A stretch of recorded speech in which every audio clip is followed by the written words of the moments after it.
Okay, so we are looking at chapter 5 of the Youth Fitness Specialist. This is chapter 7 of your regular NASM, the flexibility chapter. So remember, just really quickly, youths don't typically do active isolated stretching, but again, I'm not training you guys how to pass the youth class. I'm using the youth class to frame how to pass your regular NASM. So we will be looking at active isolated stretches today as well, for level 2 clients.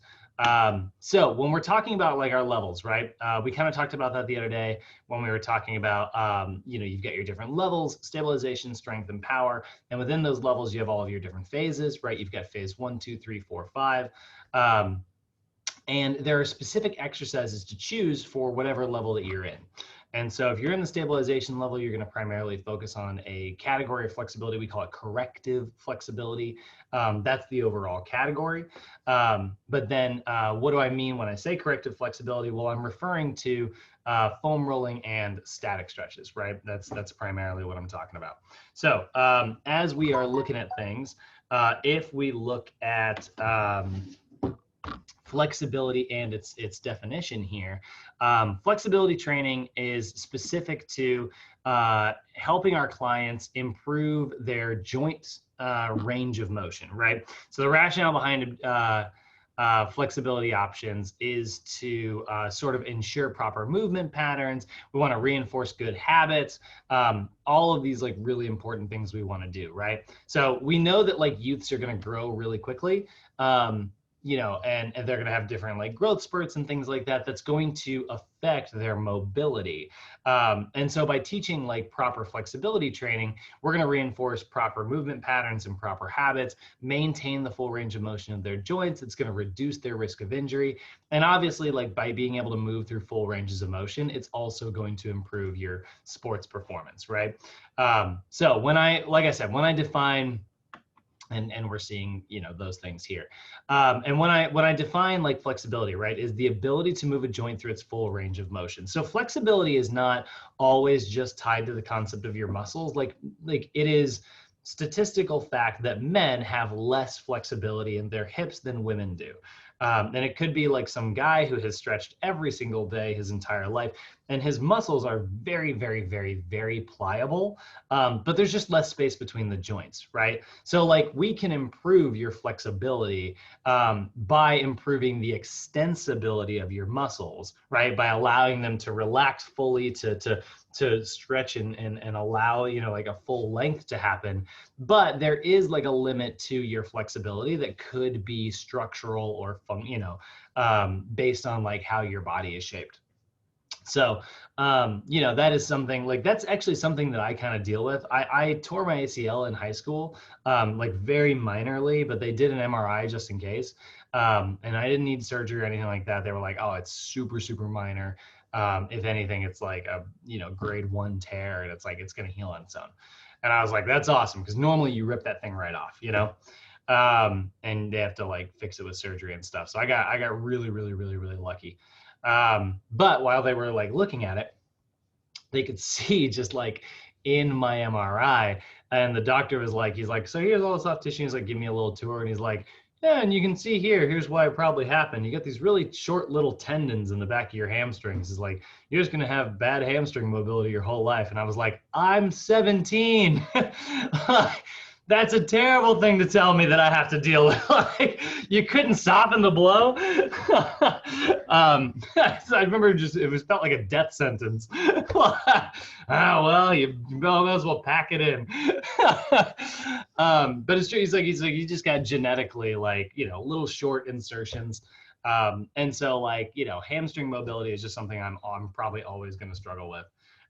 Honestly, Irene, you remember, this is going to be so weird for anybody who hasn't heard me say this, because I said it in class once, and then it's like I haven't said it since. But the last time I went for like a little bit of like back pain, my physical therapist told me, they told me I have, and I'm quoting, an Asian spine. Oh yeah. So she was like, I was like, what? And she's like, me too. She's like, I'm Vietnamese. And she's like, it's just very common in a lot of like like Asian postures, you'll see just a very flat back posture and like a posterior pelvic tilt. And you get a posterior pelvic tilt, which is the opposite of an anterior pelvic tilt, because your hamstrings pull on the bottom of your pelvis. And so it rotates it this way instead of an anterior pelvic tilt where we see it pull this way. And she's like, this is just very common. And so like the lumbar curve of my spine is very flat.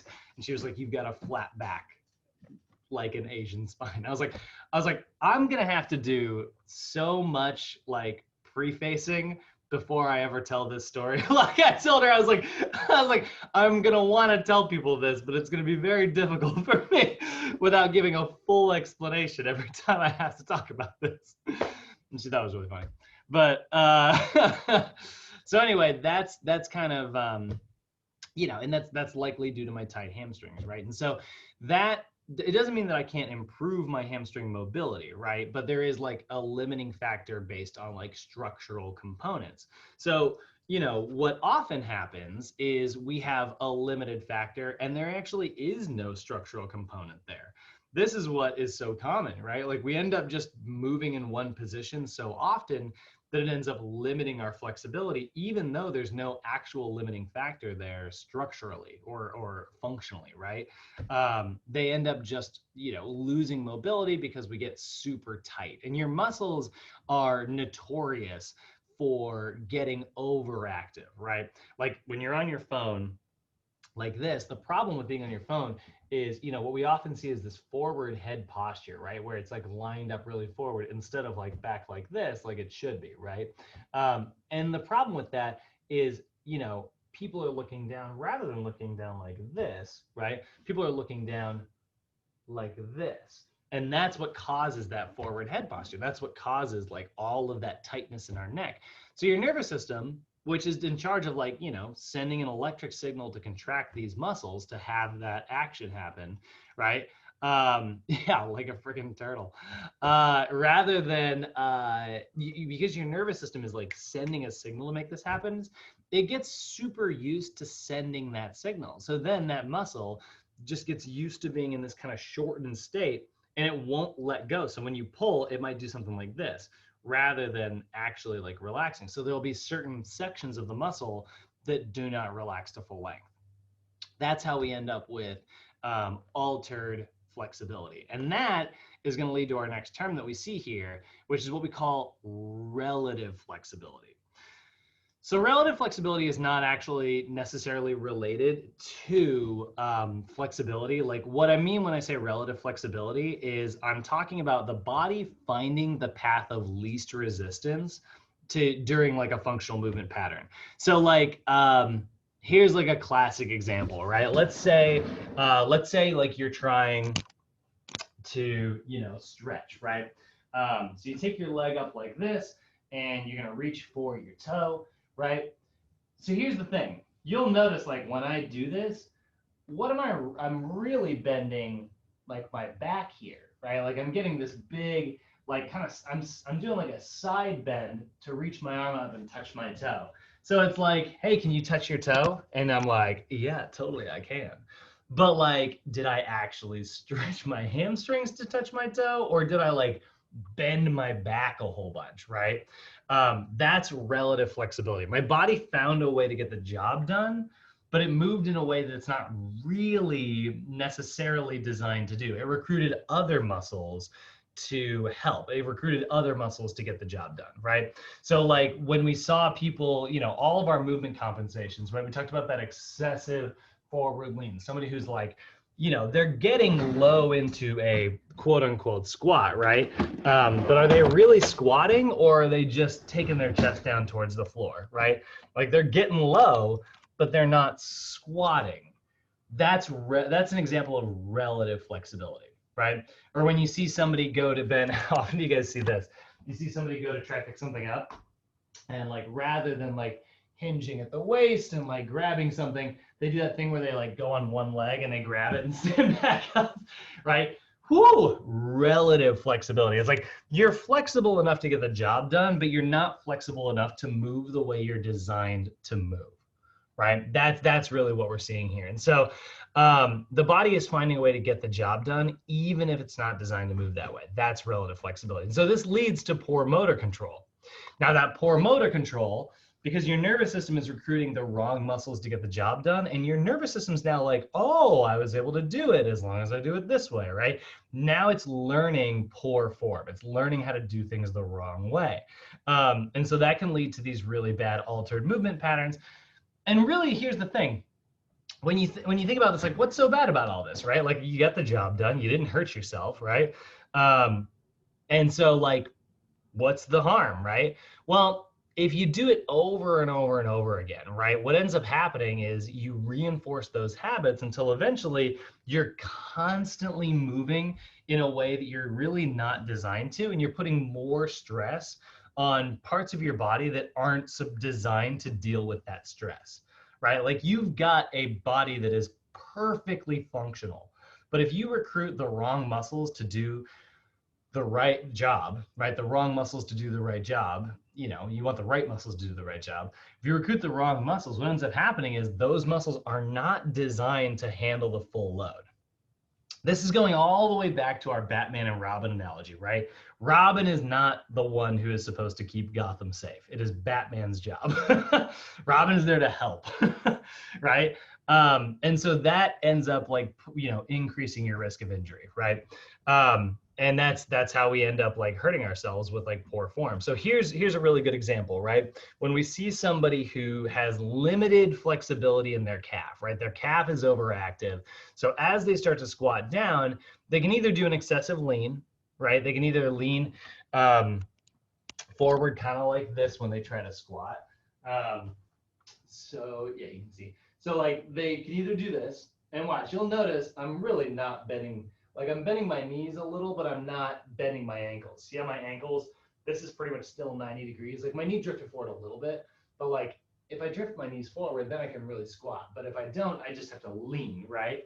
So I either have that option, or as I go down, my tight calves, I would go down, and I'm keeping my, you know, I'm keeping good alignment. So then instead what I do is just turn my feet like this. And then that allows me to drop, right? Both those are not super ideal. Right, you can see, like, that's a rough looking squat, right? So feet externally rotating, that's an example of poor motor control. It's going to lead to poor technique. And now what's happening is you're learning the movement improperly, which means, you know, you could be putting way more. So, like, let's say you know, muscle up 250 pounds under a barbell. Well, then the day that you try to, like, amp that up even more, you're likely to, like, not understand how to do the movement properly, and you're going to end up, like, hurting yourself, right? And so that's why relative flexibility is so dangerous, right? Like, we really do want to figure out what's going on with relative flexibility. Like, why is it happening, right? So we want to identify the reason behind it. What's nice about identifying the reason behind it, sometimes that sounds really intimidating, but honestly, it's like, well, what muscle causes that to happen, right? You just have to look at, like, you just have to look at, like, what's happening in the posture, right? So, like, you have a client who, like, pulls and they maybe arch their back like this during, like, a pull, right? They're doing, like, a lat pull down, and they do their lat pull down like this, right? You see that kind of stuff all the time. You see people do rows, they do this kind of thing, right? What muscles are causing that type of action? That's your lower back, right? Or by going like this and pulling this way, they're in a row. If you keep if you keep that position and then just adjust them back to neutral, you'll notice I'm rowing like this, and it's probably due to, like, limited mobility in my ability to externally rotate my shoulder, right? Like, your client's doing internal rotation instead of external rotation, right? So when you start to see alterations in form like that, you're like, all right, so you are riding the struggle bus with external rotation, and it's affecting your lat pull down. So it's like, no, I'm able to lift so much. It's like, yeah, you're able to lift a lot on the, like, you're able to put the pin far down, but that doesn't mean that you're actually strong, right? Like, I could grab that bar and just rip it with my whole body. That's not the point of the exercise. The point of the exercise is to work your lats in a way that they're designed, right? So how do we, sort of coach our clients like how to fix that? We need to work on probably some external rotation movements. So maybe like a resistance band, external rotation, a face pull, or just side external rotations, lying side external rotations, something that does a lot of this movement to strengthen the rotator cuff back here so that they can have proper mobility and they can pull straight down, which is how we're supposed to pull, right? Versus that, super intense arching that you sometimes see. Don't get me wrong, by the way, on all that pull down, you can do a little bit of lean back. Like there's nothing wrong with like a little bit of lean back as long as you're pulling straight down, right? That's the goal. The cable, the bar should travel 90 degrees, not at a kind of scoop angle like that. So we need to identify the reason. We're going to look at like what the movements are, and then we're going to remember our kinesiology, and we're going to determine what muscles cause that movement. We're going to remain patient with our clients, right? This is definitely one that is like, remember, this is a kid's PowerPoint. Remain patient while you're coaching it, coach the proper movement pattern, and regress appropriately if you need to, right? A lot of times it does involve like small regressions. Now, you don't necessarily just have to like regress by picking a totally different exercise. It could just be you're going to go a little bit lighter on that exercise for the day, or maybe it is. Maybe you are going to go back like one section of exercise. We have a specific type of progression list as we move through things, and then correct it as you go, right? We're going to teach that like good form and that good habit until eventually it just becomes part of your client's nervous system. And they move that way naturally, the way they're really designed to. So when we are encouraging youth flexibility guidelines, we want to encourage flexibility training every day. Just like we want to encourage them to practice flexibility every day. So if we give them like aside from like the routine that we're writing them, right? You can give them a routine that like they can do every morning when they wake up or every night before they go to bed, just like a 10-minute routine. And there's tons of these. Like if you get on Google, oh my God, I'm sorry, if you get on YouTube, let's see here. Morning stretch routine, right? Just freaking videos out the wazoo, now, look at that, 6 minutes. That's not too bad. Now, these aren't bad, I'm sure. I haven't watched every one of them. But like, these are very general, right? These are very, very general stretches, which is great. Like I have nothing against general routines. You guys know that. But remember, whenever you have an overactive muscle in one direction, you're going to have an underactive muscle in the other direction, right? Like, we got to remember that overactive versus underactive muscles, we got to remember that like this is what overactive and underactive muscles look like. This right here is an ideal neuromuscular balance, right? Like this joint is perfectly in balance. This muscle is pulling for the same amount as this one. So this joint is really well controlled versus overactive and underactive here where we're seeing some dysfunction.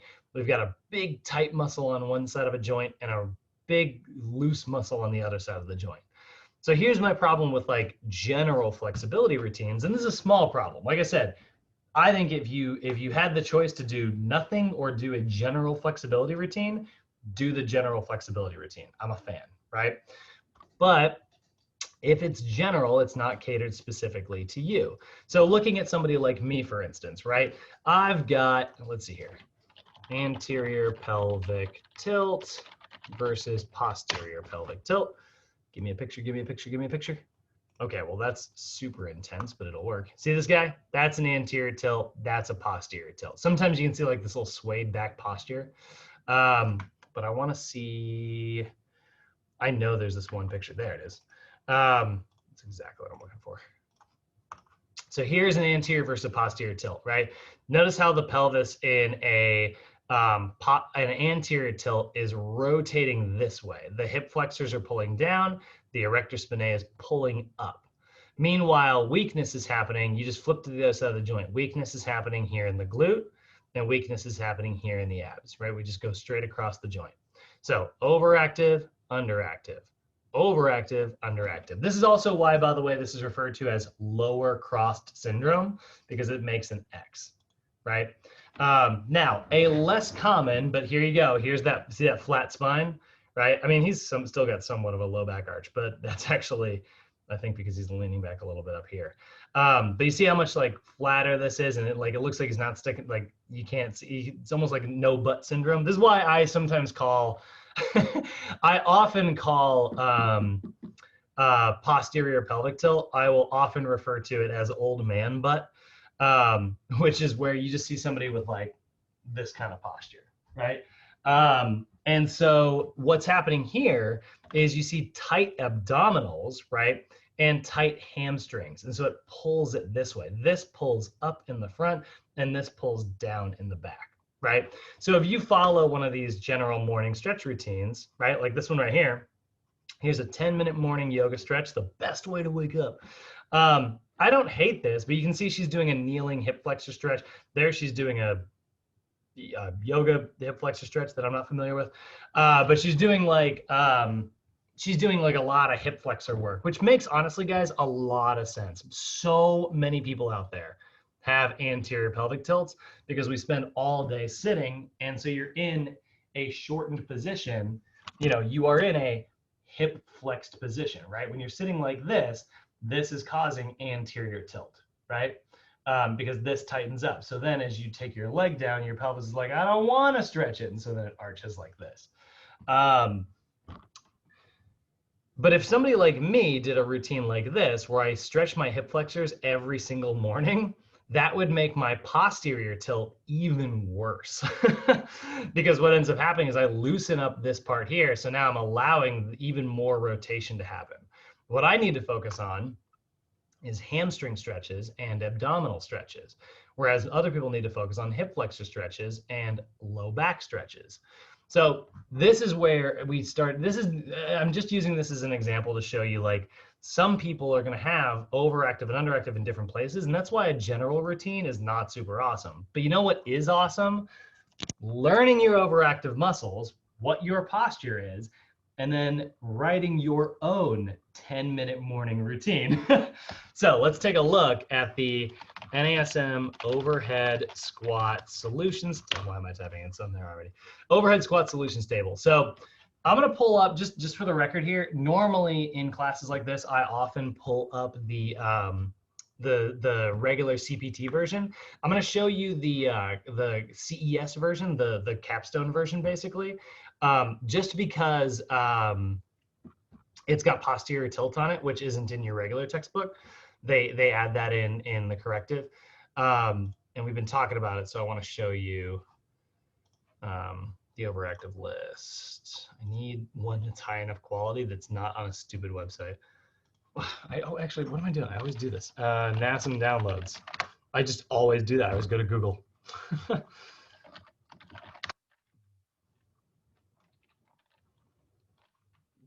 Yeah. Where you at?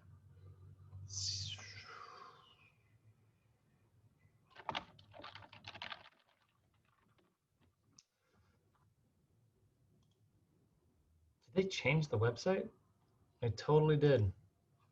This is the one I pulled up yesterday. That is the regular version. I need the overhead. I do need it. I need to go to Google. Overhead squat solutions table CS. Give me high quality. Okay, so let's take a look at the two differences here, right? NASM's calling this like remember, these are just named after like what you are seeing. So, low back arch, NASM speak for anterior pelvic tilt. Low back rounds, NASM speak for old man butt. No, NASM speak for posterior pelvic tilt. So here's our two different versions, right? And you can kind of see how they're opposites of each other. Low back arch, and this is the overactive list here, and this is the underactive list here. So if we look at the hip during a low back arch, the hip flexor complex is overactive. And if we look at the overactive for low back rounding, the hamstring complex is overactive, right? Now, I will say low back arch is sort of a slightly tricky one, because sometimes you're going to see arching caused by this little outlier muscle here, the latissimus dorsi. which might not be responsible in some circumstances. So there should be like a little asterisk next to this one. If you see arching because someone is raising their arm, so like, right, if we see arching happen as they take their arms up, and then we see more and more and more happen, right? That is happening because I'm like raising my arms, and then my arm didn't want to go any higher, but I wanted to get my arm to 90 degrees. So I went like that, right? That's a tight lat. The lats are actually causing that. So you need to identify like, hey, is that tightness happening because of the lat, or is the arching happening because the low back is super overactive, right? Those two muscles, the erector spinae on the low back, is that's causing it, or is it caused by the lat? So what you do is during your overhead squat, if you see a low back arch, you're gonna have your client take their arms down, and you see how I had it go away. If it goes away when you take the arms down, you know that the lat is the problem. But if like they have a low back arch and they take their arms down and the arch stays, you know that the problem is the erector spinae. So that is one compensation that's unique. So and they're just listing all of them here. And like, I swear to God, like one of these days I'm just gonna call NASA. I'm just like, put an asterisk next to it. Just to remind everybody. They don't really explain it here in this table because they kind of expect you to already know it. So let's look at, again, let's go back to low back arching and look at low back rounding. What's interesting here is you're gonna see some of the underactive muscles are actually gonna be really similar in some ways. So overactive, let's forget the lats for now. Just imagine this isn't here. We're just gonna look at the very basic version. Hip flexor complex and erector spinae. Those are your overactive muscles with an anterior tilt. Low back rounding, we're gonna see the hamstrings, adductor magnus. Now, adductor magnus is this kind of webbing of muscles on the inside of the thigh here. And they aren't doing a great job. NASM is another thing that they're doing that drives me a little crazy. NASM is not indicating whether or not it is the anterior fibers of the adductor magnus or the posterior fibers. So your adductor magnus actually splits, and it kind of goes like this. It kind of grabs, if you imagine it going, like traveling out this way, it grabs the front of the bone here and it grabs the back of the bone here. So it's kind of like a webbing that splits out like that, which is hard to see in this picture here. But some of the fibers attach in the back and some of the fibers attach in the front. You see that? And so they're gripping on two different places, which means the anterior fibers actually assist in hip flexion and the posterior fibers assist in hip extension. So they're opposites of each other. So it should say adductor magnus posterior fibers. And that's what's assisting in that low back rounding. Then we're also going to see rectus abdominis and external obliques. And it's like a weird problem to have. But actually, if I'm being honest, guys, one of the reasons I probably struggle so bad with low back rounding is due to teaching a lot of group exercise classes over the years. I've done a lot of like crunches because it's like a classic in the world of like group exercise. And your rectus abdominis is in charge of spinal flexion. And your external obliques are in charge of rotation, but they do assist in spinal flexion as well. So that is what's causing this like rounding sensation in this direction, because it's like anytime I try to contract my core, rather than stabilizing my spine with my transverse abdominis the way it's supposed to, my abs love to go, oh, we're doing core stuff? And it's like, no. We want to stay upright. We just want to brace. Like if a dog were to come up and like jump on me, right? I'll probably crunch rather than just stabilizing. That is what we call, that's what we're seeing there. So notice how these are total opposites, right? Hip flexors, they do flexion. Hamstrings, they do extension. Erector spinae does spinal extension. The rectus abdominis does spinal flexion. And that's why low back rounding and low back arching are total opposites. And they're my favorite example to show here, just because like they are opposites. And so it kind of highlights when you're learning this overactive, underactive stuff. Just a great way to see, you know, night and day. You're able to see the opposites. Obviously, there are way more movement compensations, right? You got knees caving in, you got knees caving out, you got arms falling forward. There's definitely a whole bunch of other stuff happening. But now we got to look at the underactive muscles list. And this is what we should be activating rather than turning off. So I don't want to stretch this list, right? We want to leave this, we want to strengthen this list. And so what we're going to see here is, remember, hip flexors, they're in charge of hip flexion. And then the opposite of hip flexion is hip extension, right? So the gluteus maximus is opposite. That is the primary hip extensor in your body, right? This is the moneymaker, right? It is in charge of this, right? It's in charge of kicking the leg back this way. And so if you spend all day sitting in a chair in this position, you need to strengthen the muscle that goes in this position. So that's why we're going to see things like the hamstring, the gluteus maximus is going to be underactive. And then you're also going to see the hamstrings. Now, a lot of times we think of the hamstrings as only being in charge of this, right? That is their primary role, but their secondary role is to assist, again, with hip extension. So guess what? They also do the opposite of the hip flexor complex.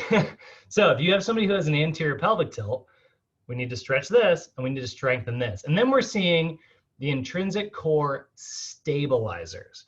We're not saying strengthen your rectus abdominis. We're saying strengthen the muscles that hold your spine in place. So if we look at the transverse abdominis, it's this webbing that creates pressure in your abs to hold all of your discs in place. And it's underneath, you can see it here, it's underneath your six pack. The transverse abdominis is like the most important freaking group of muscles ever. And it gets no love because we can't see it on the beach. You know what I mean? Like we want the six pack. Nobody cares about spinal stability, right? So we want to strengthen the ability to stabilize your spine. So a lot of people when they're working their core and they're trying to strengthen their core, they're doing all these things for the six packs. They're doing this and they're doing that and they're doing leg raises and they're doing bicycles and all this like, you know, crunching, moving the spine stuff rather than just learning how to like hold the spine in place, which is honestly super important. We need to resist movement. That's why we want to create stability. We're going to talk way more about this on Monday when we get to core training. I'm going to spend all day talking about why we got to focus on that spinal stabilization rather than spinal movement. You know, not that spinal movement is bad. I mean, obviously, if you are, you know, an athlete who needs to crunch and throw something, right? Great. We obviously need to have spinal strength, spinal movement strength. But like so many of our clients cannot hold their core in place, and that's why the pelvis moves too much. So we see the intrinsic core stabilizers. That's going to be the transverse abdominis. This is often shortened to just we call it the TVA. The multifidus, which is in the back of your spine, that's holding all your discs in place back here. If your transverse abdominis is behind your rectus abdominis, your multifidus is behind your erector spinae. So again, this person's really good at erecting their spine. They are not good at stabilizing their spine, right? That was a little bit of an example. I look like a Muppet. Then you have your internal obliques, right, which are underneath your external obliques, right? They're there to stabilize on the sides of your spine rather than just move your spine, right? You also see, I love this. They started adding this a couple years back.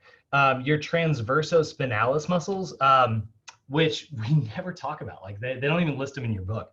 They're kind of part of the multifidus. But those are all the little bitty muscles, transversospinalis. These little itty bitty tiny muscles that are just holding your discs in place, right? And so that is, you know, they're there to create that spinal stability as well. And your pelvic floor muscles. So your pelvic floor muscles are those muscles at the very bottom that are keeping all your organs from falling out. And they're creating abdominal pressure from the bottom. They're also not listing it here as well, but also your diaphragm up top, that creates pressure from the top. So if you think about holding your spine in place, I just realized I'm doing so much spine talk. We're going to literally do this again on Monday. You want to think of it as a box, right? You've got the front of the box creating stability here. You got the back of the box creating stability here. You got both sides of the box creating stability here and here. You got the bottom and you got the top. And that's holding your spine in place. You are holding your spine in a box, right? And that's great, rather than just wrenching your spine around and moving it all willy-nilly, right? So again, low back arching, they're being pulled down in the front, they're being pulled up in the back, and the muscles that should be stabilizing to resist that aren't in the front, and the muscles that should be pushing in the opposite direction in the back are not. So that's an anterior pelvic tilt. That's what's called lower crossed syndrome. Now, let's look at the opposite, right? We know that the hamstrings in the back are pulling the pelvis down this way. We know the abdominals in the front are pulling the pelvis up this way. And we know that the adductor is also contributing to that. Now, take a look here. This is what sometimes confuses people. Underactive muscles, one of them that is listed is the gluteus maximus. So it's like, whoa, whoa, whoa, whoa, whoa. We see the gluteus maximus up here, and we see the gluteus maximus down here. Both are, they're underactive in both scenarios. Why would the glute be underactive in the opposite movement, right? You would think that it'd be something totally different. So this is an example of Joker defeating Batman. Right? This is an example of an antagonist muscle being so tight that it keeps the agonist from doing its job. Remember what we call that? We call that altered reciprocal inhibition.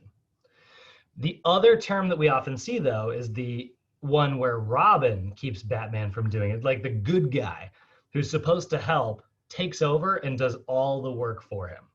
That's called synergistic dominance. So this is still going to be an underactive muscle, but not because it's being inhibited by this opposite muscle. It's because it's being inhibited by a synergist. The hamstrings, remember I mentioned earlier, right? They assist in hip extension. They assist, not do the main job. This is super my problem. This is super, super my problem. So because I'm like a runner and I've spent a lot of time drilling, learning how to do this freaking heel kick, right? It has made my hamstrings a little overactive. And so I don't have a great glute drive. I have a really good hamstring drive, which is also one of the reasons why, and this is just a little bit into sports territory. This is why, like, I'm great at my top speed. Like, my top speed is super high once I get up to speed, but my initial drive, my takeoff is actually fairly weak. Because your glute is in charge of the takeoff and your hamstrings then take over once you're up to speed. So there's a fun sprinter's fact for you. I wish Jay Howard were here.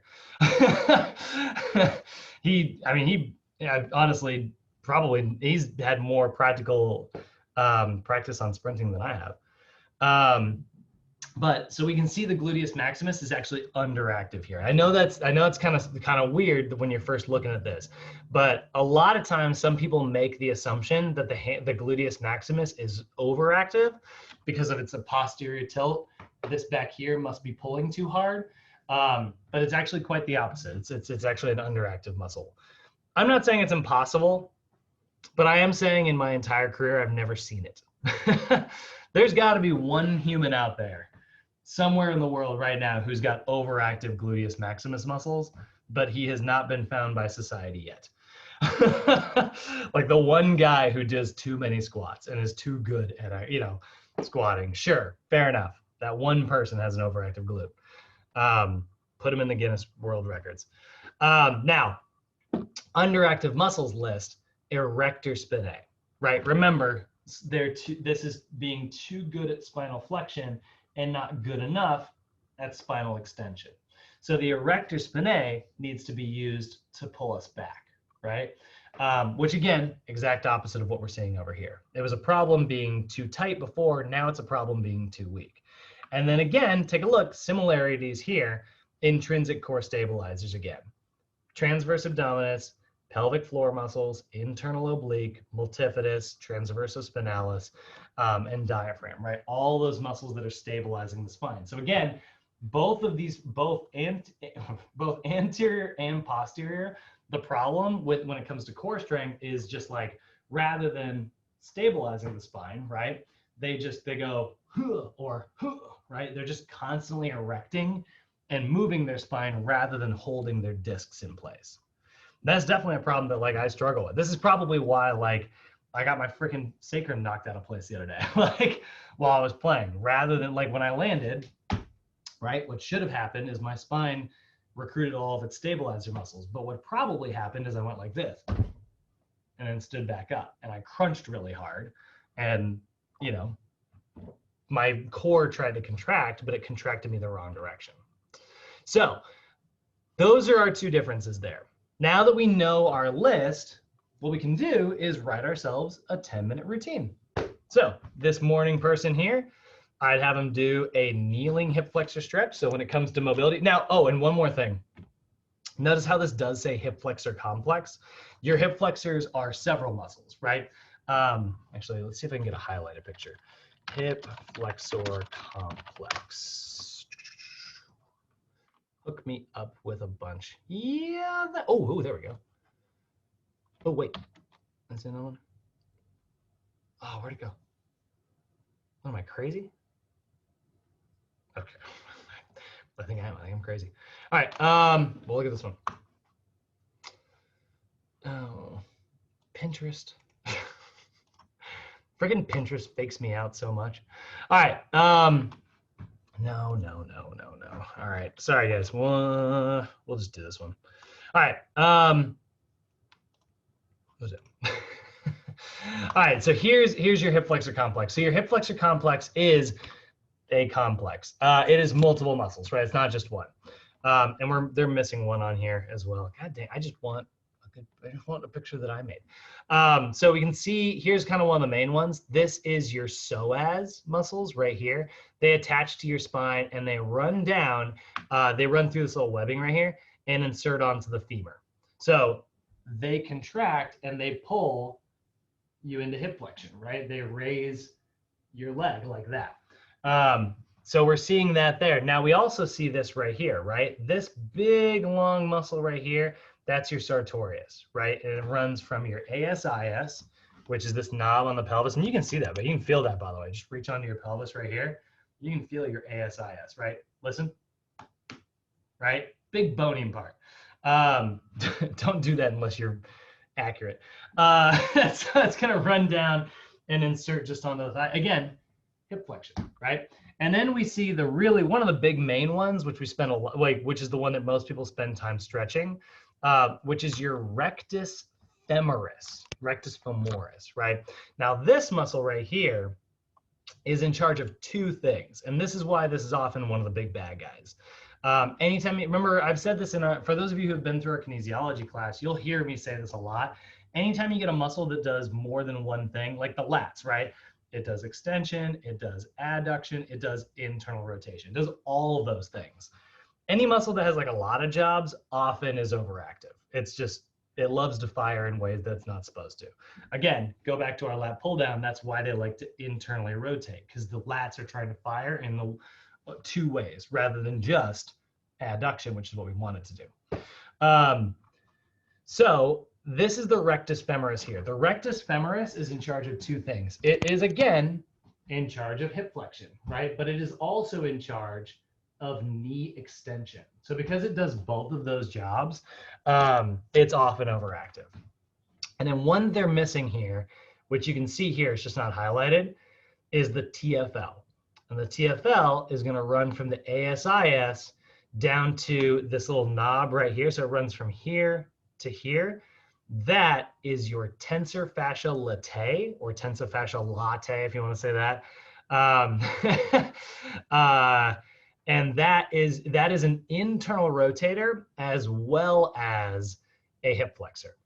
So two jobs, often overactive, right? And so that's what we're seeing right here. We're seeing this muscle, this muscle, this muscle, and these muscles in here.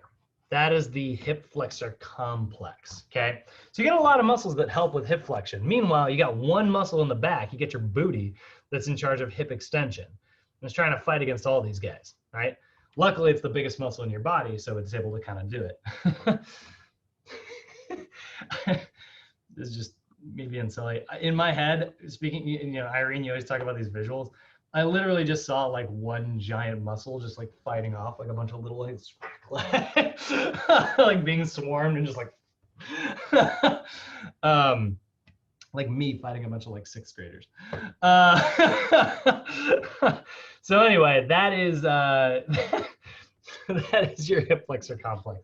So how do we fix an anterior pelvic tilt when it comes to flexibility routines and practicing flexibility every day? So we are going to encourage movements that stretch out those hip flexors, right? We're going to do things like this. You're going to go into a kneeling position, right? And that's going to drive your hip into extension, right? But here's the thing. If I'm tight, you know what's funny? I'm probably going to arch. And then I don't have to stretch my hip flexors anymore. So if I want to actually stretch my hip flexors, I need to squeeze my glute, which is going to draw me back into a little bit of hip. It'll draw me more into hip flexion, right? Like notice how if I go more forward, I'll naturally start arching. That's not stretching my hip flexor. How often do you see people do this? Like, I'm just out of space here, but my knee hurts if I do it any other way. How often do you see people do like this arch and they go like this? You see this like big craning motion, right? Where I'm arching like crazy here. That's not stretching your hip flexor. That's compensating and taking the stretch away. You're anteriorly tilting, which takes the stretch away. So what you need to do is you need to draw this into extension and squeeze the glute. Then you can take your arms up. The taking the arms up stretches the psoas. The taking the leg back stretches the rectus femoris, right? That's how we stretch that hip flexor complex. Now, if I wanted to get even more in my rectus femoris, if I wanted to get even more into it, I could do this version here, right? Where I go forward and I take, just trying not to like destroy my knees here. I could take this into knee flexion as well, right? So I can go here and then take that arm up, squeeze, and go forward, right? And even me with my underactive hip flexors, even I can feel a stretch when I do that, right? And then the other one I need to do is my TFL. Remember I said the TFL is an internal rotator. So what I'm going to do is I'm going to take my leg back behind me because it is a hip flexor. So now I'm into hip extension. But see how my foot's lined up straight? I don't want that. It's an internal rotator. I certainly don't want to do that. That's strengthening this muscle. So I will externally rotate it. Now you'll notice when I externally rotated it, my pelvis wanted to open up to resist the stretching. So what I need to do is straighten my pelvis forward while keeping that toe back. And then I'm going to take my arm up and lunge forward. So hip extension, external rotation, straighten the pelvis, arm up. And if I want to lean, I can lean. Now we give it even just a little bit extra. So over here, low back arching, hip flexor complex. There we go. 2 hip flexor stretches. And then we also need to stretch the erector spinae. So the erector spinae, those are your low back muscles. You can do a classic child's pose, which is very good. Although fair warning, actually, if you are going to do child's pose, which is that yoga move, you know what? I have a bed that is soft on my knees. If I am going to do that child's pose, I can just go like this and just sit straight back, right? That's a good erector spinae stretch, but your erector spinae also does rotational movements. So if I do that 90-90 stretch where I take my leg up, twist it over and look towards the opposite arm, that's another really good one. So there's a quick, 5-minute, 10-minute routine for somebody with an anterior pelvic tilt in the morning. 90.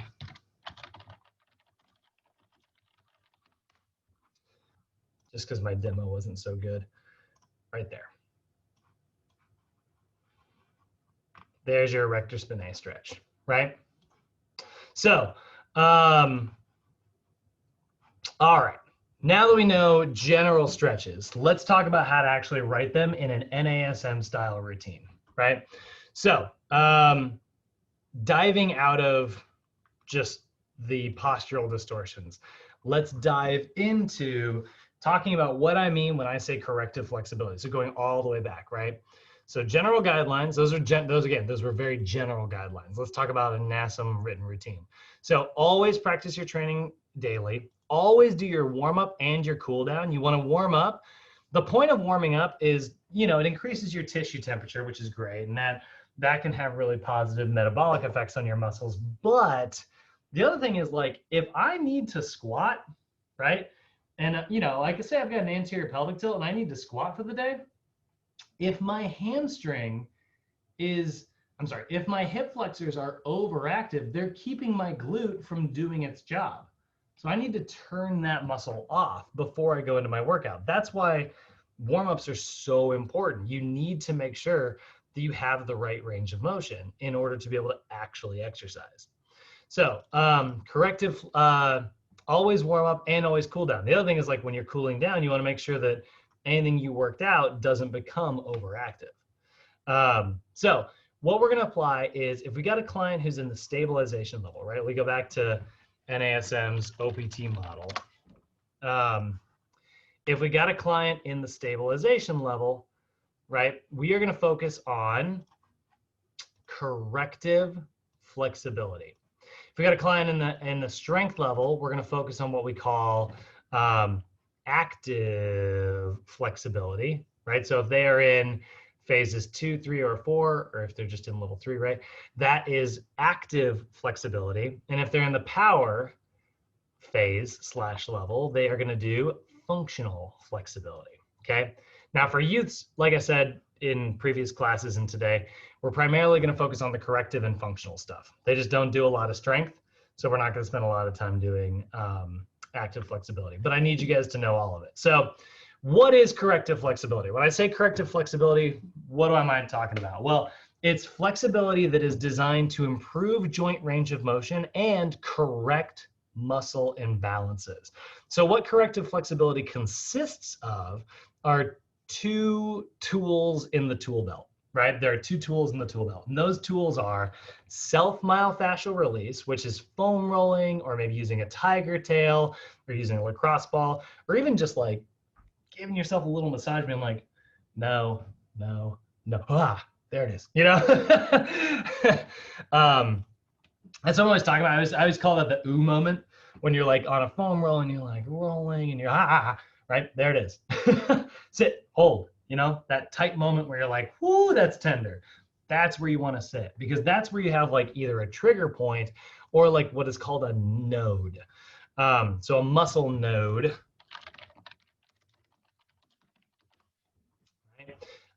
is the official term for a muscle knot, right?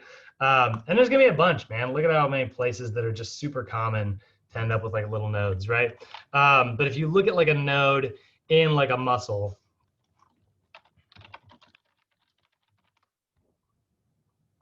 everybody's looking at the neck. There's a ton of them in the neck. I want to see. God, it honestly kind of looks, I guess it's in the PowerPoint. This is honestly what it looks like. Just a little bulge in the muscle that gets kind of knotted up. And what that is just basically your nervous system's like, these specific group of muscle fibers are just like, nope, we like this shortened position and we're going to stay like this forever. And then they try to pull and they're like, right? They resist it. They're like pulling and they're like, nope. And they just pull it straight back in. They do not want to relax.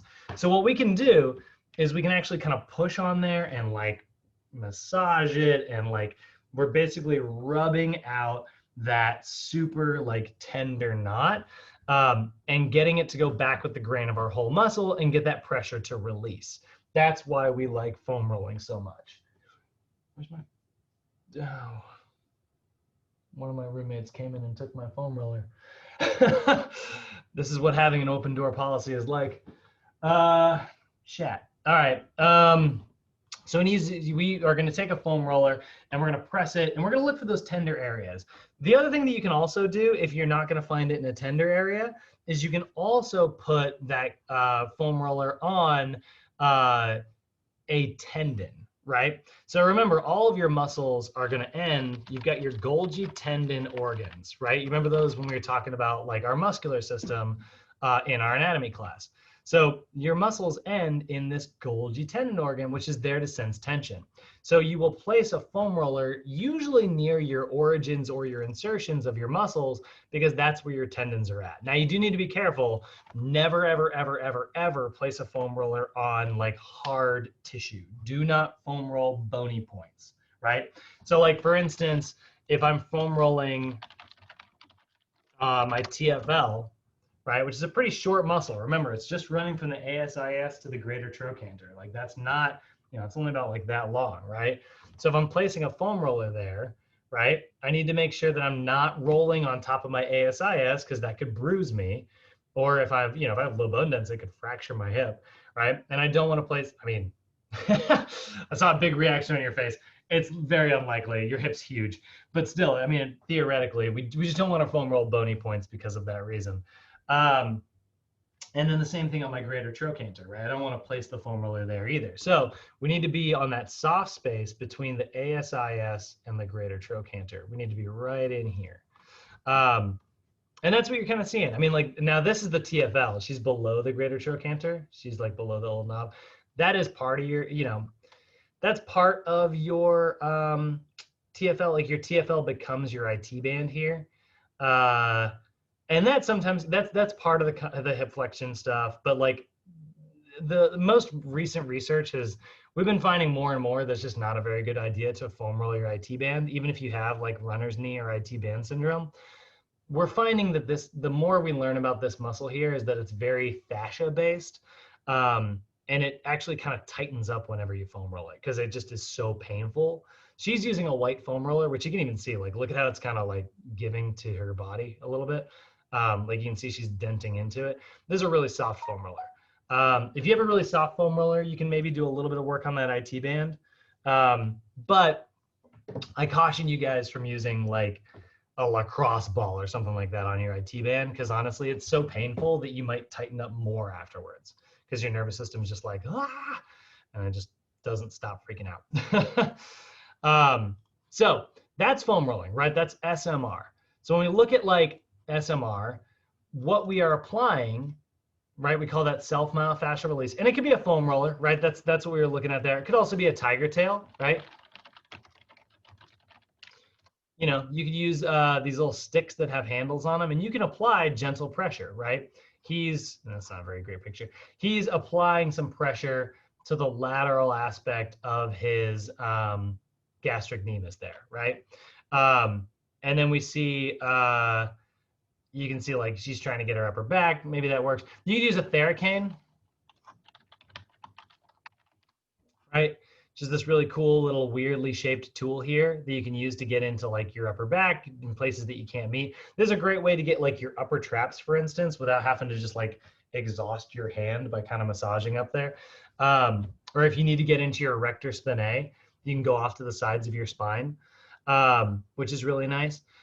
So, there's a lot of different tools out there for SMR. It's just myofascial release, It's gentle pressure to a Golgi tendon organ or an adhesion, like a knot, right, a node, in order to perform what we call autogenic inhibition. You guys will remember autogenic inhibition. That's when you put pressure on a Golgi tendon organ, which causes the Golgi tendon organ to freak out. It's like, and then eventually it gets exhausted and, it kind of like passes out.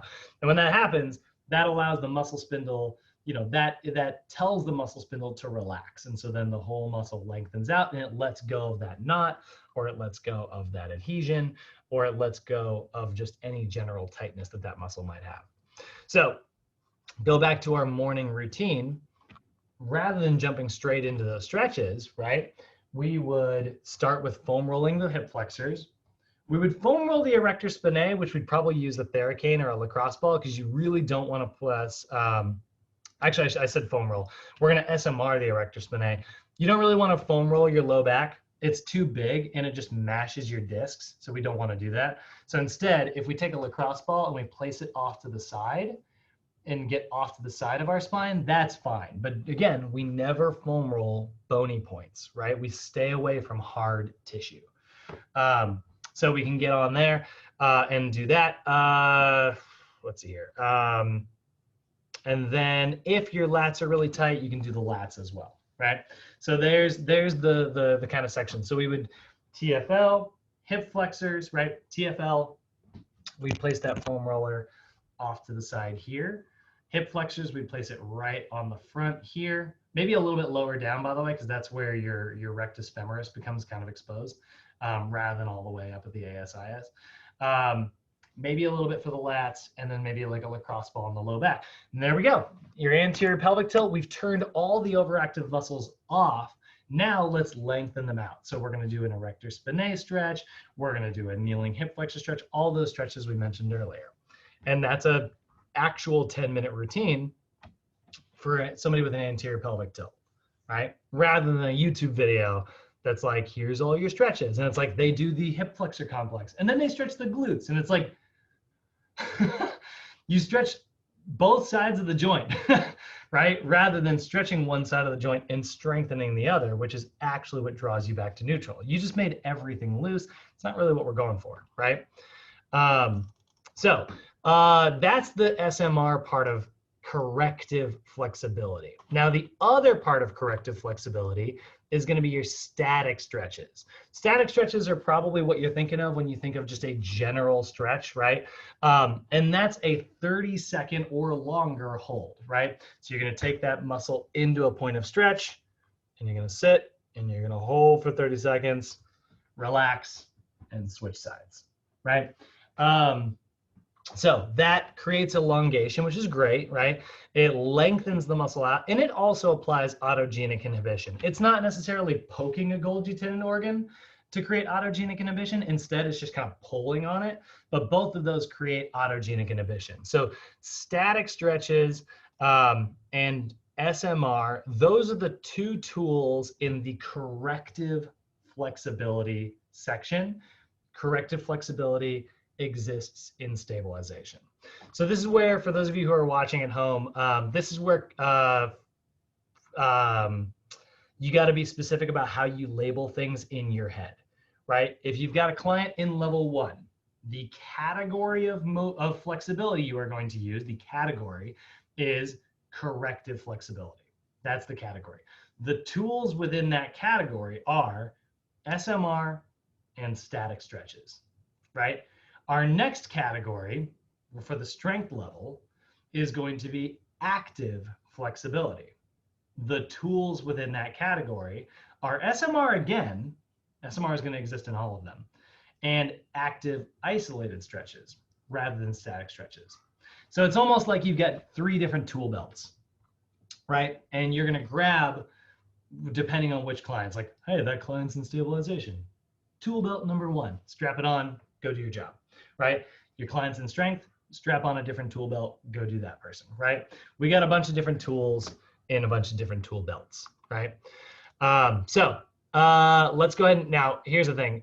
Static stretches, 1 to 2 sets, you're gonna hold them for about 30 seconds. So here's what we call our acute variables. These are the rules for how to apply corrective flexibility. You are going to do 1 to 2 sets, and you're going to do 30-second holds, because that's what a static stretch is. It's a 30-second hold. You're always going to foam roll first, and you're always going to stretch second. And that's true for all of them. You always foam roll first and stretch second, because if you stretch first and then foam roll second, it's not quite as effective. Think of your muscles kind of like a shoelace. You know how shoelaces they're made of nylon, which means they're kind of springy, right? You hold them end to end. If you pull on it, you can make it longer, and then you can relax it. That's how your muscles are, right? They're springy. Now, if I took that shoelace and I tied a knot into it, it's still springy. I can still make it longer by pulling on it, right? But it'll never be as long as it can be until I untie that knot, right? Like if I pull it end to end, it gets longer, but it'll never be full length unless I untie the knot first. Foam rolling unties the knots, stretching lengthens it out. So that's why we always want to untie the knot first. We want to foam roll first, stretch second, okay? So now this is going to go straight to functional flexibility. So we got to depart from the PowerPoint here for just a second. Let's say we got a client in the strength phase, right? I'm sorry, the strength level. Did I close it? Of course I did. Why wouldn't I have? I love to close the things I'm supposed to use. Internet. Load. There we go. So here's our OPT model, right? Now we got a client who's either, let's say they're in strength endurance, or maybe they're in hypertrophy, or maybe they're in max strength. Doesn't matter what phase they're in the strength level, right? So if they're in the strength level, we are going to apply active flexibility. So this is the strength level, phases 2, 3, or 4. Active flexibility. Active flexibility is designed to improve joint range of motion through repetition, and rather than relying on autogenic inhibition, this is relying on reciprocal inhibition. So remember, autogenic inhibition is where we put pressure on a Golgi tendon organ, which makes that Golgi tendon organ freak out, and it causes the muscle spindle to freak out with it. But then eventually the Golgi tendon organ says, hey, muscle spindle, shut up. Right? And it causes it to relax. And then when it relaxes, you get full length. Reciprocal inhibition is different. Reciprocal inhibition is when I contract my biceps, my body's designed to make my triceps relax. When I contract my triceps, my body's designed to make my biceps relax. I contract my hip flexor, it causes my glute to relax. I contract my glute, it causes my hip flexor to relax. This is why that poor form we talked about earlier is called altered reciprocal inhibition. It's effed up reciprocal inhibition. It's happening when we don't want it to, right? An overactive muscle is inhibiting an underactive muscle. We don't want that to happen.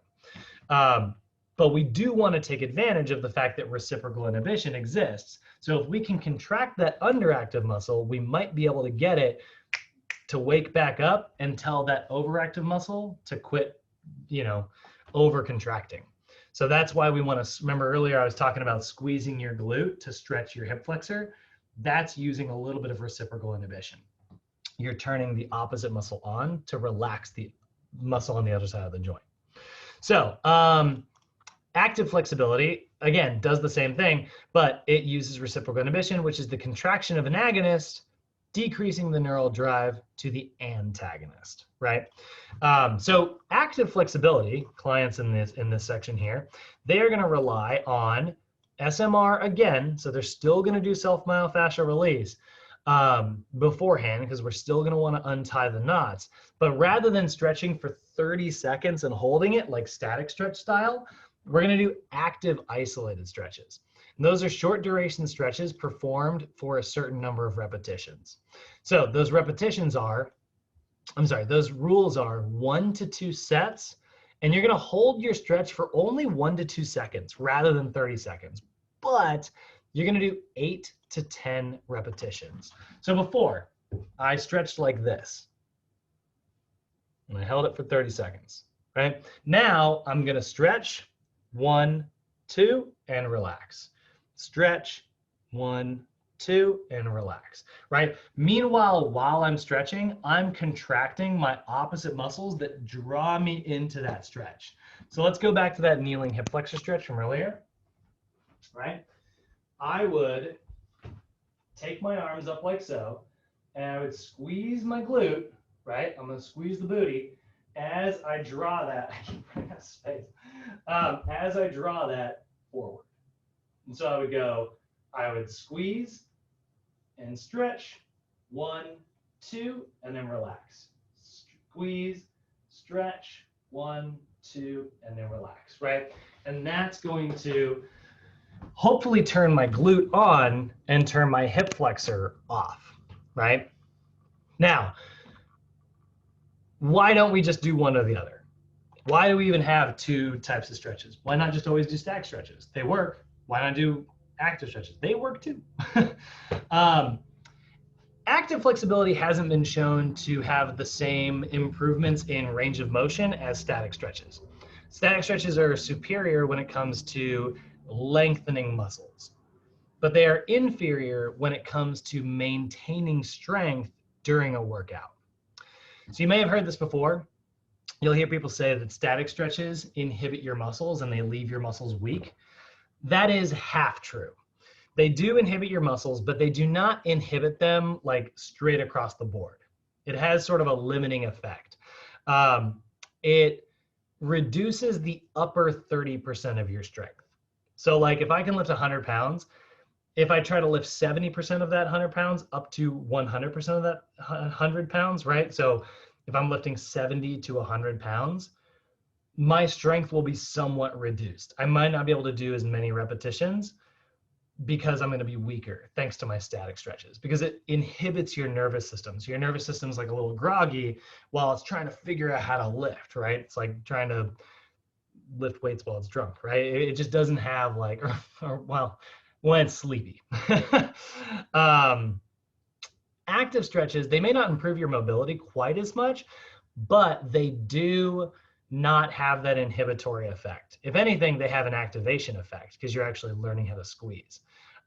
So that's why in the stabilization level, we're lifting at like 50 to 70% of your 1 rep max. That's pretty low.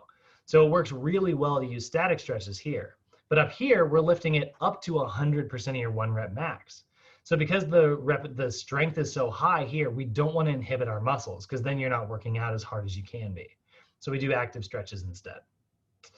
How are we doing so far, guys? Doing good? Thumbs up. Oh God, Irene literally left when I asked that. So she's not doing so great. I'm sure she'll reconnect here in just a second. We'll give her just a second to rejoin that. That's a bummer. Yeah, I remember, Brad, on our last meetup, you were explaining all this to me, but I felt like it was so much information to take in. But now that you're explaining all this and it's on paper, it makes sense now with the good. Glad to hear it. Well, guess what? You got 2 more. Because you got 2 more program design classes, so you're gonna hear it again. Better. Yeah. Oh, I want to get her back, but at the same time, like, I don't have time. All right. Let's go ahead and quickly talk about functional flexibility. We got people on the recordings as well. So functional flexibility, right? So this is going to be what we do in the power level, right? So if we got a client all the way up here in power, we're going to use our tool belt, right, that we're going to grab is function. Wait a minute. It didn't give me the notification. Hey, we got you back. How you doing? Yeah, better. Could you hear me during all that? No, I lost you for like a minute or so. Okay. That's so funny. It didn't give me, normally it notifies me that somebody's in the waiting room. Okay, so let's say you got a client in the power level, right? So they've moved on. They're in their 3rd month of training. Now they're in the power level, right? So this is where, you know, we are under the assumption that they're ready for the power level. We've worked on their overactive muscles. We've worked on their underactive muscles, right? Like, hopefully they don't have too many movement compensations. Otherwise, it's not really safe for them to be in the power level. So you shouldn't be doing this anyways. But again, if we're talking about youths here, youth love functional flexibility because they haven't been broken down by years of adulthood and developed overactive muscles. They've never had to pay bills. Right? So this is where like functional flexibility is great for youths, right? They don't have a lot of overactivity or underactivity most times, right? Again, if they have overactivity, you should be static stretching those muscles. But if they've got great mobility, we love functional flexibility. Now, functional flexibility is really not about making yourself more flexible. I know it sounds kind of weird. It's really just about getting the body warmed up before exercise. In fact, it actually kind of has the opposite effect.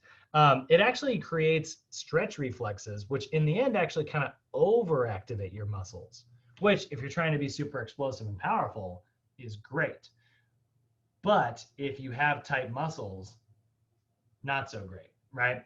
So again, you shouldn't be doing functional flexibility with clients who don't have good range of motion. So these are dynamic stretches that mimic the movements of everyday life in order to draw the muscles through a complete range of motion. So things like prisoner squats or walking lunges, right? So that's functional flexibility.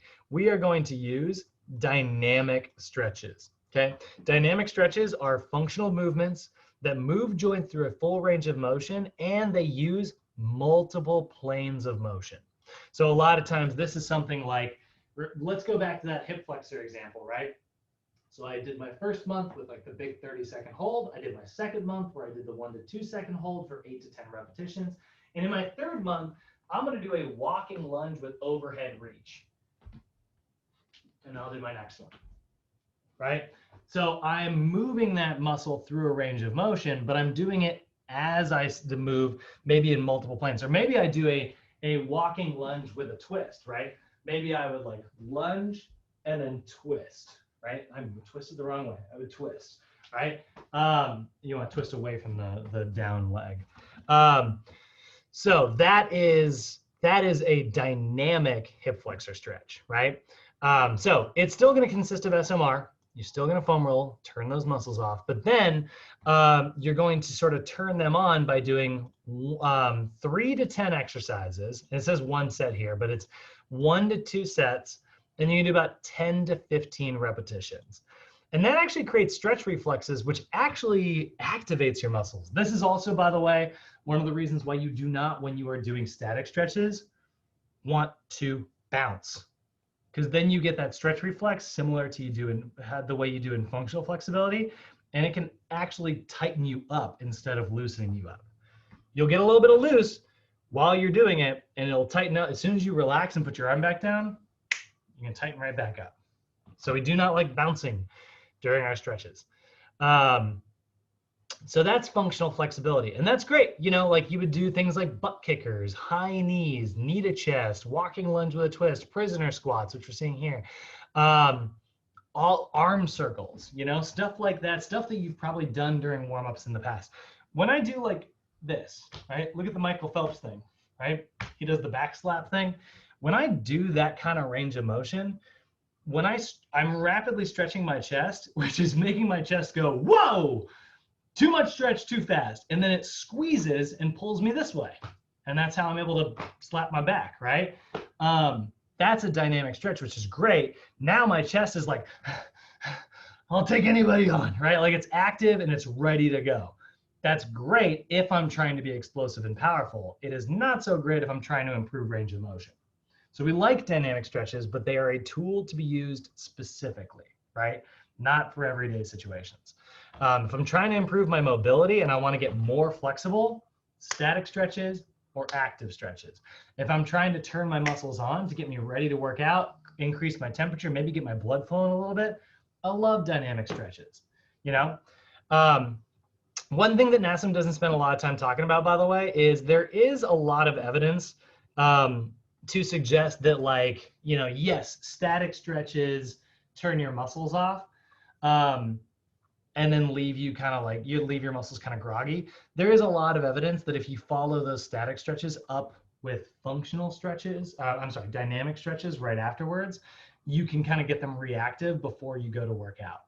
So while maintaining the range of motion. So like if I'm doing a heavy bench day and I do a big, you know, long static pectoral stretch, then I do some arm circles afterwards, I might be able to get, or some like back slaps, right? That might be able to get those muscles turned back on.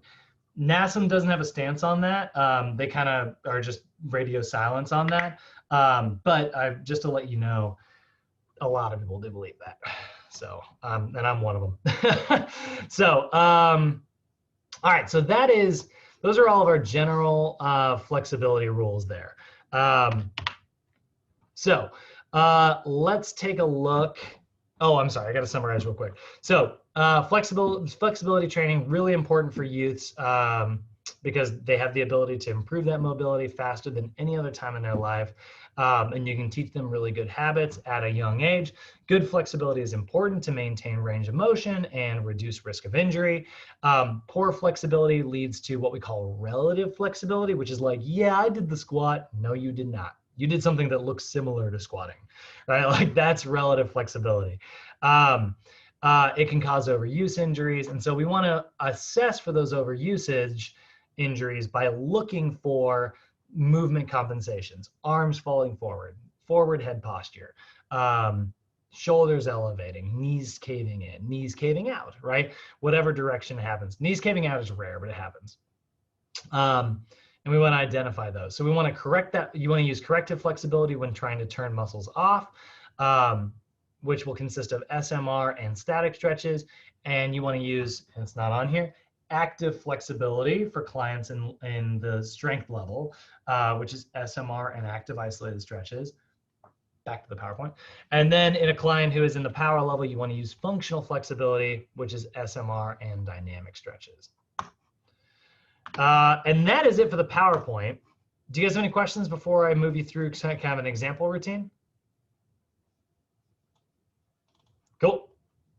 All right, example routine it is. So if we take a look here, I got to remember what example. What's this person's problem? Calves, hip flexors, and lats. Okay. So this is totally the same person from yesterday's example. So, all right. So this is 3 months of flexibility, right? So if we look at an OPT template, you know, what the? God dang it! I wrote over my blank OPT template. Hold on, blank OPT template. Okay, so we look at like our blank one here, right? When we're writing a workout, we start with the warm up, we move into the movement prep, move into the SAQ, workout, and cool down. So today you'll notice I have just kind of cut together warm up and cool down. And we've got our first month here, second month here, third month here. Okay, so imagine this is a client who is moving from stabilization into strength into power, over a 3-month period. So we are going to start by SMRing the calves, hip flexors, and lats, right? And so the calves are where, you know, this person probably might have like if I'm assuming like what this person's movement compensations are, they've got feet turning out or an excessive forward lean. Maybe an anterior pelvic tilt, although this is probably what we're just seeing from that excessive forward lean. And then we see the lats there, they probably also have arms fall forward, right? So calves, hip flexors, and lats are this person's tight muscles. So we are going to do a static runner's calf stretch. That's going to be 1 set for 30 seconds, right? And then we said the same thing for the foam rolling, right? As we foam roll all 3 of these, we're going to hold each of the tender areas for 30 seconds each.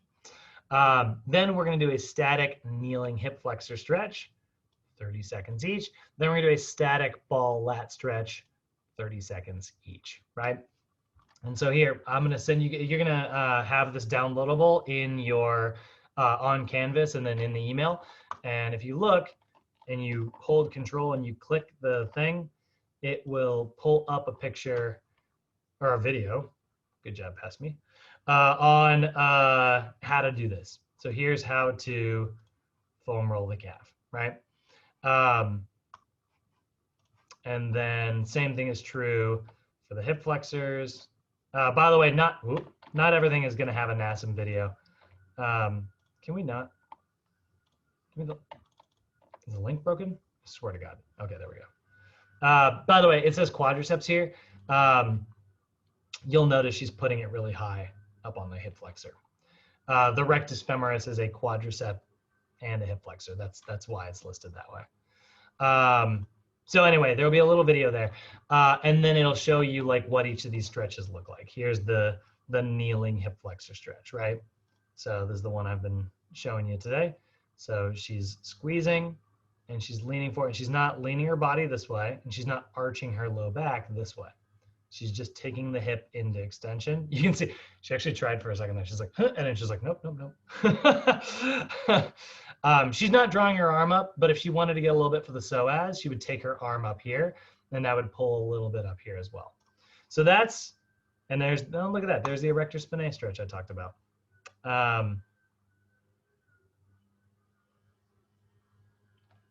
Oh, I got it. The black pants. I was like, she's going the wrong way. Never mind. I thought this leg was over here. Okay, so there's So there's the 3 stretches we're gonna do. And then we're gonna throw them on the cardio for just, 5 minutes or so, just to get the heart rate up and blood pumping before we get onto the gym floor. So, we're at 50 to 60% of their heart rate max. We're not exercising. Exercise starts around 65% of the heart rate max. So it's nothing too crazy there, right? And then we're going to cool down. And guess what? Their cool down is identical to their warm up. We keep it really simple here, right? Calves, hip flexors, and lats, static, static, static. Bada bing, bada boom. The only difference is that we start with cardio to ease out, right? We start with like low heart rate, then we do a little bit of cardio, then we do our workout, and then on our way back down, we do a little bit of cardio, and then we do our static stretches. So we ease into workout and we ease out of our workout. And that leads to that ensures that we don't stress the body out by just being like, we'll work it out. And then your body's like, and it goes into stress mode and creates all that cortisol that we don't love. Now, phase 2, AKA level 2, right? This could be phase 2, 3, or 4, right? But because this is meant to look like an actual workout, we said phase 2. Month 2, right? I've got a client who's going from stabilization into strength endurance into power. I could have gone stabilization into max strength into power, depending on what my client's goals are, right? But we're doing this. So we're still going to foam roll this. They're still the same person. They still get the same muscles we need to work on, but we don't want to inhibit the muscles. So we're going from calves to hip flexors to lats, but rather than doing static stretches, we are now doing active stretches, right? So let's go to that active kneeling hip flexor stretch. You're going to notice she looks totally different. That's a real transformation. So she's going to go 1, 2, relax. 1, 2, relax. She's still also not doing the arm thing, but she still could. So that is an active kneeling hip flexor stretch. By the way, every one of these stretches is in the back of your book. They are all in your example appendix at the end of your textbook. There are also a lot of these in the youth programming manual, not in the youth, or no, they're in the regular youth manual as well. A lot of them, not all of them. 10 repetitions for each leg is what I wrote. I could have picked 8, right? I'm going to pick 8 to 10. And she's going to hold each rep 1 to 2 seconds, right? Or Ethan is. And then you'll notice we still do cardio. Cardio is the same, 50 to 60%. And then when we're cooling down, notice how I went back to static stretches here. The rule is not necessarily that you only do active stretches with level 2 clients. It's that you just don't want to turn the muscles off before they do strength training, right? But the workout's over. Static stretch away. Turn that overactive stuff off, right? Workout's over. I don't care about reducing your strength before you go play video games, right? Like not my concern. I just don't want you to lose bench press strength or squat strength, right? And then Ethan is going to move into month 3. We're going to have some of the calves, hip flexors, and lats again. Only this time we are going to do a series of dynamic stretches, right? So these are going to be things like heel walks. This is a calf stretch. See, this is where we're starting to get out of the NASM videos. But you're going to notice it looks a little silly, but it is a great calf stretch. And that's the heel walk, right? Robbie, you remember that one? That's what's notorious is like you'll try to do your heel walk and you're like, oh God. Happens to everybody. We're doing a walking lunge with a twist, right?